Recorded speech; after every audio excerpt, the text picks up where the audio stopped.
మన స్పీకర్గా ఉన్నటువంటి అనేటువంటి ఆయన్ని మళ్ళీ తిరిగి నియమించడంలో అలయన్స్కి చెప్పకుండా చేశారని మీరు అనుకోవద్దు. ఎన్డీఏ ప్రభుత్వంలో అలయన్స్ చర్చించడం జరిగింది.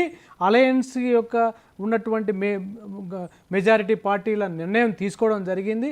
వాళ్ళను ఒప్పించి చేసినటువంటి పనే అది. దీంట్లో కొత్త లాజిక్ ఏం లేదు, ఇందులో ఎటువంటి ఇబ్బంది లేదు.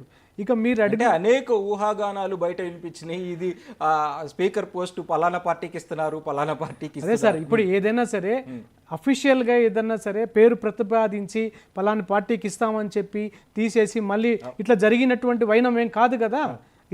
ఇది అనుకున్నట్టుగా లోపల ఎన్డీఏ క్లియరెన్స్ జరిగిన తర్వాతనే స్పీకర్ ప్రతిపాదన జరిగింది, స్పీకర్ని ఎన్నుకోవడం జరిగింది. ఇక డిప్యూటీ స్పీకర్ అనే విషయాన్ని మీరు చెప్పినట్టుగా దాన్ని ఇస్తారా లేకుంటే ప్రతిపక్షానికి ఇస్తారా అనేది రేపటి రోజు పార్లమెంట్ సమావేశాల్లో ఏం జరగబోతుందో అది మనకైతే తెలియదు. దాని గురించి చర్చ జరుగుతుందనేటువంటి వాస్తవం.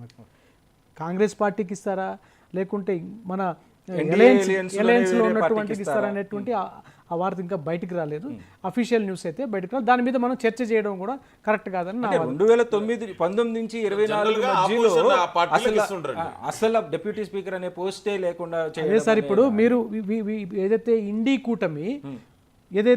కూటమి ఎన్నికలు లేకుండా ఎన్నికలు కాకుండా ఎన్నికలకు పద్ధతికి తెరలేపకుండా ఎంపిక విధానానికి ఒప్పుకొని ఉంటే ఏమన్నా కాంగ్రెస్ పార్టీ మిత్రుడు తెలుసుకోవాలి. మేము ఆల్రెడీ ఆప్షన్ ఇచ్చాం, బీజేపీకి చాలా స్పష్టంగా ఇచ్చాం. మీరు డిప్యూటీ స్పీకర్ ఆపోజిషన్ పార్టీని చేయండి, స్పీకర్ ఎన్నికను ఏకగ్రీవం చేస్తామని చెప్పాం. అది ఒప్పుకోలేదు. అది మీరు చెప్పిన వాయిస్. అది మా వైపు నుంచి మీకు ఏం ప్రతిపాదన వెళ్ళిందో మీకు తెలుసా? అదే కదండి, మా వైపు నుంచి రాజ్నాథ్ సింగ్ గారు ఏం మాట్లాడారో మీకు తెలుసా? ఇవన్నీ ఎందుకు ఊహాగానాలు మొదటిసారి ఒక కన్సెన్సస్ అయితే అంటే కన్సల్టేషన్ అయితే జరిగింది. ప్రతిపాదించినప్పుడు మీరు ఎన్నికలకే పోదామన్న తర్వాత ఇంకా మాట ఏమున్నది? మీరు ఎన్నికలకే పోదామన్న తర్వాత మీరు వినలేదంటున్నారు. మీరు ఎన్నికలకే పోదామన్న తర్వాత ఎన్నికలు జరిగినాయి. కాంగ్రెస్ పార్టీని బీజేపీ అప్రోచ్ చేయన మాట వాస్తవం. కన్సల్టేషన్ లో ఏం జరిగింది? సమస్య ఎక్కడ వచ్చిందంటే ఇవాళ కాంగ్రెస్ పార్టీ చాలా స్పష్టంగా చెప్పింది, మనం పార్లమెంటరీ సంప్రదాయాల ప్రకారం ఆపోజిషన్ పార్టీకి డిప్యూటీ స్పీకర్ ఇస్తారు, మీరు రూలింగ్ స్పీకర్ మీరే తీసుకోండి, ఆ విధంగా మీరు ఏ అగ్రిమెంట్ కు రండి అంటే బీజేపీ వాళ్ళు ఒప్పుకోనందుకే కదా ఇవాళ స్పీకర్ ఎలక్షన్ వచ్చింది. గతంలో నేను చిన్న ఉదాహరణ చెప్తా. మేము 2004 నుంచి 2014 వరకు కాంగ్రెస్ యూపీఏ ప్రభుత్వం అలా ఆధ్వర్యంలోనే ప్రభుత్వం నడిచింది. ఆనాడు మీరు డిప్యూటీ స్పీకర్ ఎవరికి ఇచ్చామండి? 2 సార్లు మేము ఆపోజిషన్ పార్టీకి ఇచ్చాం. చరబ్జిత్ సింగ్ కు ఒకసారి, తర్వాత కరియాముండు బీజేపీ నాయకులకు ఇచ్చాం. గతంలో వాజ్పేయి గారు కూడా ఆ సంప్రదాయాన్ని పాటించారు. మేము ఏమంటున్నాం అంటే కొన్ని ట్రెడిషన్స్, కన్వెన్షన్, సంప్రదాయాలు ఉంటాయి, దాన్ని మనం పాటిస్తేనే సభా మర్యాదలు గౌరవించినట్టు ఉంటుంది. మీకు సభని గౌరవించే కనీసం మర్యాద లేదు కదా బీజేపీ. ఇక్కడ ప్రధానమైన ఆరోపణ ఏంటంటే ఏ వ్యక్తినైతే మీరు ఓం బిర్లా గారిని మీరు ప్రతిపాదించారు, ఆ వ్యక్తి 2019 నుంచి 2020 మధ్యలో అప్రజాస్వామికంగా స్పీకర్ పోస్టులో ఉన్నారు. అంటే సస్పెండ్ చేస్తూ వచ్చారు. 175 మంది సస్పెండ్ చేసిన క్రమంలో క్రిమినల్ చట్టాలను తీసుకురాగలిగారు. ఇట్లాంటి కొన్ని ఆయన స్పీకర్ పోస్టులో కొద్దిగా అప్రజాస్వామికంగా ఉన్నారనే వాదన వాళ్ళది. అప్పుడు మీకు ఆ రోజు విషయాలను దానిని మనసులో పెట్టుకొని దాన్ని మీరు ఆలోచించుకొని మీరు ఆ వ్యక్తినే కాదని ఎన్నికలకు పోదామన్న తర్వాత మళ్ళీ డిప్యూటీ స్పీకర్ మీకు ఎందుకు ఇస్తారు నేను అంటున్నా. ఓకే, నేను ఒక చిన్న విషయం చెప్పండి. జనరల్గా ప్రజాస్వామ్యంలో స్పీకర్ ఎలక్షన్ అనేది ఇండియన్ కాన్స్టిట్యూషన్ ఆర్టికల్ 93 ప్రకారం ఎలక్ట్ అవుతారండి, ఈ స్పీకర్ అండ్ డిప్యూటీ స్పీకర్. ఒకసారి స్పీకర్కి ఎలక్ట్ అయిన తర్వాత రాజకీయ పార్టీలకు దూరంగా ఉంటారు. ఇది ట్రెడిషన్స్ అండి. ఏ వ్యక్తి, మీకు ఒక చిన్న ఉదాహరణ చెప్తాను. మీరు రాజకీయ పార్టీలకి దూరంగా 2004లో వ్యక్తిని కూడా మీరు మాట్లాడిన డిప్యూటీ స్పీకర్ ముందు మీరు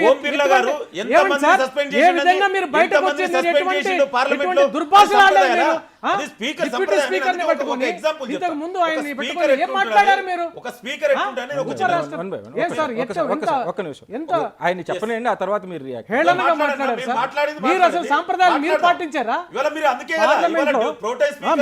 సంప్రదాయాలు పాటించలే. స్పీకర్, డిప్యూటీ స్పీకర్ దగ్గర చెప్పండి. మీరు రాజ్యాంగం మీద నమ్మకం లేని వ్యక్తులు కదా. మీ అంతా ఆపరేట్ అంతా నాగపూర్ RSS హెడ్ క్వార్టర్ నుంచి ఆపరేట్ అవుతుందిగా. నేను ఒక చిన్న ఉదాహరణ చెప్తా. స్పీకర్ ఏ విధంగా ఉండాలనేది మన కొన్ని సభా సంప్రదాయ నియమాలు ఉన్నాయి. ఒకసారి స్పీకర్గా ఎలక్ట్ అయిన తర్వాత ఏ పొలిటికల్ పార్టీ అయినా కూడా న్యూట్రల్ స్టాండ్గా ఉండాలి. అయితే ఇవాళ గత 5 ఏళ్లుగా ప్రత్యేకించి ఓం బిర్లా గారు 2019 నుంచి 24 వరకు కూడా స్పీకర్ ఉన్నారు. ఇప్పుడు ఎలక్ట్ అయినటువంటి వ్యక్తి. ఆయన హయాంలో చేసినటువంటి నిర్ణయాలు చాలా అప్రజాస్వామికంగా ఉన్నాయి. ఇవాళ మనం చూసాం 100 మందికి పైగా ఎంపీలని ఎటే టైంలో సస్పెండ్ చేస్తే ఇక ప్రజాస్వామ్యం ఎందుకండి? ఇదే ఏ పాలన అండి ఇది? ఒక పార్లమెంట్లో నీకు ఆపోజిషన్ మొత్తం లేకుండా సస్పెండ్ చేసినట్టు చరిత్ర, దేశ చరిత్ర ఎక్కడైనా ఉందా? అదేవిధంగా రాహుల్ గాంధీ గారి సభ్యత్వాన్ని ఇట్లాంటి నిర్ణయాలు తీసుకున్న వ్యక్తి. నీకు చిన్న ఉదాహరణ చెప్తా. గతంలో సోమనాథ్ చటర్జీ గారు స్పీకర్ ఉన్నప్పుడు ఒక మంచి అంటే ఆయన ఒక ట్రెడిషన్ క్రియేట్ చేసిండు. ఆయన ఆ రోజు న్యూక్లియర్ బిల్లుకు వ్యతిరేకంగా సిపిఎం పార్టీ బయటకు వస్తే ఆ కాంగ్రెస్ పార్టీ యూపీ అలయన్స్ ఉన్నాక స్పీకర్ ఆయన రోజు సోమనాథ్ చటర్జీ గారు ఒకసారి చాలా స్పష్టంగా చెప్పారు, కావాలంటే మీకు ఇప్పుడు కూడా ఆన్ ద రికార్డ్స్ ఉన్నాయి, నేను స్పీకర్ని, ఇప్పుడు నేను సిపిఎం పార్టీ మెంబర్ని కాదు, నాది న్యూట్రల్ స్టాండు. అంటే అంత గౌరవ మర్యాదలను కాపాడవలసిన అవసరం, బాధ్యత స్పీకర్ మీద ఉంది. ఆ స్పీకర్ ఆ విధంగా ప్రవర్తించాలనేది. ఎందుకంటే ప్రజాస్వామ్యాన్ని హౌజ్లో అందరినీ ప్రజాస్వామ్య హక్కులని స్వేచ్ఛాయుత వాతావరణం ఇచ్చేది ఎవరండి? ఏ రూలింగ్లు ఇచ్చేది ఎవరండి? స్పీకరు. అందుకే ఆ స్పీకరు ఒక సంప్రదాయబద్ధంగా రాజ్యాంగాన్ని రక్షించే విధంగా ఉండాలనుకున్నాం. గతంలో ఆ విధంగా లేడు, ఇప్పుడైనా ఆ విధంగా ఉండాలనుకుంటున్నాం కదా. గతంలో మీరు డిప్యూటీ స్పీకర్ ఇవ్వలే, 5 ఏళ్ళు అసలు డిప్యూటీ స్పీకర్ లేకుండానే చేసిరు. అది రాజ్యాంగం ప్రకారం అండి. స్పీకరు డిప్యూటీ స్పీకర్ ఎన్నుకోబడాలి. ఇప్పుడేమంటున్నాం అంటే ఆపోజిషన్ నాయకులకు ఇవ్వండి అంటున్నాం. ఒక నిమిషం వేణుగోపాల్ గారు మీరు చెప్పండి. వాళ్ళు రైజ్ చేస్తున్న అభియోగము అదొక్కటే, అంటే ఆ పలానా వ్యక్తి అప్రజాస్వామికంగా ఉన్నారు కాబట్టి మేము ఆ వ్యక్తిని కావద్దు అన్నాం. సార్, ఇప్పుడు సభా మర్యాదలని, సభా గౌరవాన్ని పాటించే ఏ ఒక్క పార్లమెంట్ అభ్యర్థినైనా సరే పార్లమెంటు స్పీకర్ గారు తనదైన శైలిలో, తనదైనటువంటి వాక్చాతుర్యంతో గౌరవించడము, తనదైన శైలిలో మర్యాద ఇవ్వడం జరుగుతుంది. సభ్యులుగా ఉన్నటువంటి అపోజిషన్ పార్టీకి సంబంధించిన వ్యక్తులు ప్రవర్తించిన తీరుకు ఆయన చేసినటువంటి పనిని అది అప్రజాస్వామికం ఎలా అవుతుందండి? ఎలా అయితే చెప్పండి. మీరు ప్రవర్తించిన తీరు, మీరు ఆ రోజు మాట్లాడినటువంటి మాటలు, అంటే మొత్తం 175 మంది అపోజిషన్ని ఒకేసారి సస్పెండ్ ఒక నిమిషం మాట్లాడండి. ఇప్పుడు 175 మందికి సంబంధించినటువంటి ఆ రోజు జరిగినటువంటి పరిణామాల గురించి లోతుగా మళ్ళీ కావాలంటే ఒక డిబేట్ పెట్టుకుందాం, చర్చిద్దాం. నేను పిన్ టు పిన్ మాట్లాడాలంటే దానికి సంబంధించినటువంటి లేదు, అంటే ఆ వ్యక్తి గురించి మాత్రమే మనం డిస్కస్ చేస్తున్నాం. కాబట్టి ఆ వ్యక్తి మీకు నచ్చలేదు కాబట్టి మీరు ఎన్నికలకు పోయారు, కాబట్టి మీరు ఎన్నికల్లో మీరు గెలుస్తారనే ధీమాతోనే కదా ఎన్నికల్లోకి వెళ్ళారు.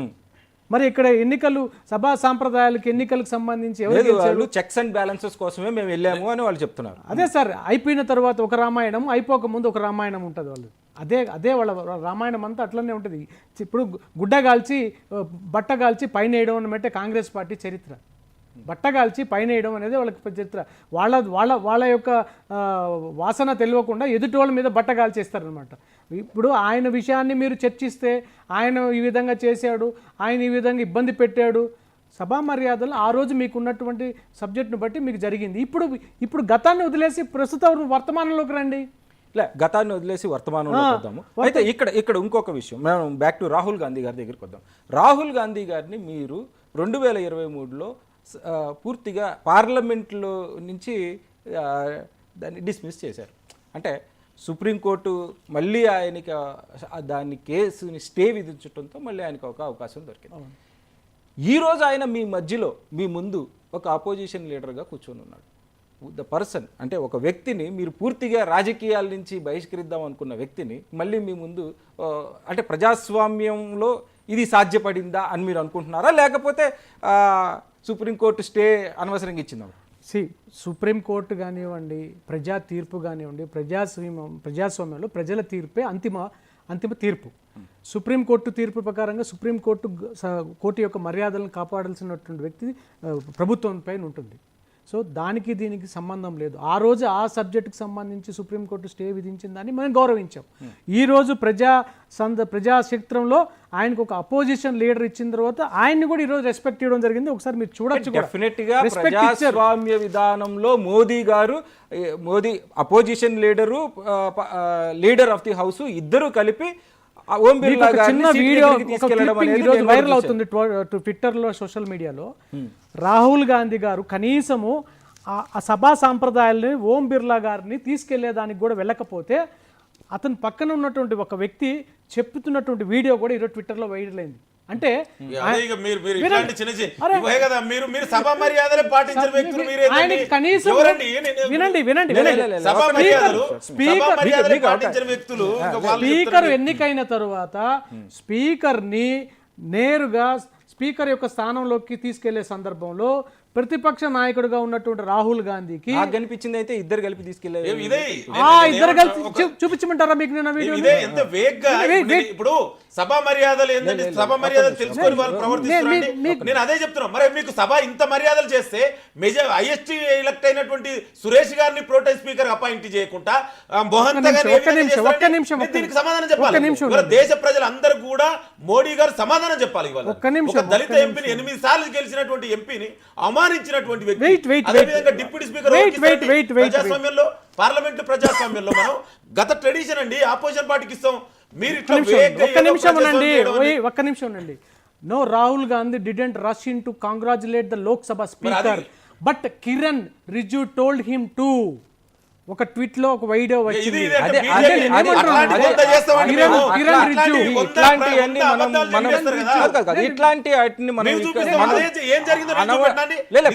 పూర్తి నిజానిజాలు తెలియకుండా మనం ఆ డిస్కషన్ ఒక స్పీకర్ ఎలక్ట్ అయిన వ్యక్తి కాడికి వెళ్ళి కంగ్రాట్ చేసిండండి, వ్యక్తి సస్పెండ్ చేసిండు, అయినా కూడా అవన్నీ అది గొప్పతనం కదా. ఒక్క నిమిషం ఆగండి. మనం నిజానిజాలు అంటే వీడియోలు పూర్తిగా ఈ సోషల్ మీడియాలో వైరల్ అవుతున్న వీడియోలను బట్టి మనం చర్చను కొనసాగించలేము. అది పక్కన వైరల్ వీడియోల ఆధారంగా మనం రాహుల్ గాంధీ గారు మీరు ఒక చిన్న ఉదాహరణ చెప్తాను. ఇదే స్పీకర్ గారు గతంలో ఓం బిర్లా గారు రాహుల్ గాంధీ గారిని అప్రజాస్వామికంగా సస్పెండ్ చేసి సభ నుంచి ఇవాళ దేశ ప్రజలందరూ కూడా కాంగ్రెస్ పార్టీ రాహుల్ గాంధీ సపోర్ట్ చేసి ఈ దేశంలో అత్యున్నత న్యాయస్థానమైనటువంటి సుప్రీంకోర్టు ద్వారా డిస్మిస్ మొత్తం మళ్ళీ ఇవాళ బయట అదే హౌస్ లోకి వచ్చిండు. ఆ వ్యక్తి ఇవాళ స్పీకర్ ఎన్నికైతే రాహుల్ గాంధీ గారు ముందుకెళ్ళి సౌద్రైదంతో స్పీకర్ ని కంగ్రాచులేట్ చేసిండు కదా. అది గొప్పతనం కదా. ఈ అవకాశం మీకే జస్ట్ లిజన్ సార్. నా వాయిస్ నేను మాట్లాడేటప్పుడు ఆయన మాట్లాడితే ఇద్దరం కన్ఫ్యూజ్ అయిపోతుంది. నేను ఏమంటున్నానంటే what I mean to say, Rahul Gandhi garu కూడా ఇవాళ అదే అడిగారు, మా గొంతుని